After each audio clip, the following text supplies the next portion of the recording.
वाकफ जो सरकार जो बिल आनी वाकफ हूँ भारत 3 नंबर सब जमी रखी वाकफ वाला माने गोटे जमी को जदि नहीं गले आम जमी को आमर पट्टा अच्छी भी नहीं गले आम वाकफ बोर्ड को जीवु कोर्ट को जाई पारिबुनी तो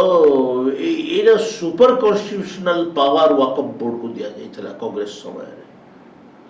जहाँ तमिलनाडु रे गोटे गाँ नहीं गले वाकफ बोर्ड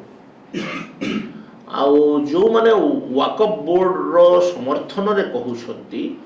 वाकफ बोर्ड रहू बोली कहउछंती से समस्त देशद्रोही से देश प्रति ममता नहीं कि तांगर जाति प्रति ममता नहीं से वाकफ बोर्ड रो सपक्ष रे कहबे बिजू जनता दल नेता माने जो स्टैंड रखुछंती छाड़ दोगलापन जे भी रखुची प्रत्येक भारतीय ए वाकफ बोर्ड को पृथ्वी तो कौन से देश में वाकफ बोर्ड नहीं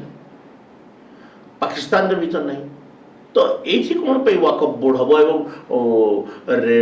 मिलिट्री और रेलवे जमीन पर तांकर जमी हूँ पृथ्वी भारत में सब अधिक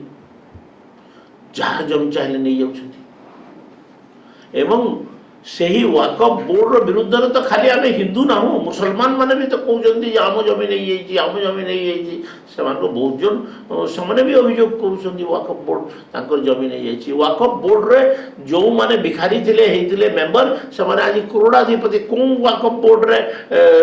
लोक माने कौन प्रकार परिस्थिति आसते कौन परिस्थिति अच्छी भी समीक्षा कर आवश्यकता रही।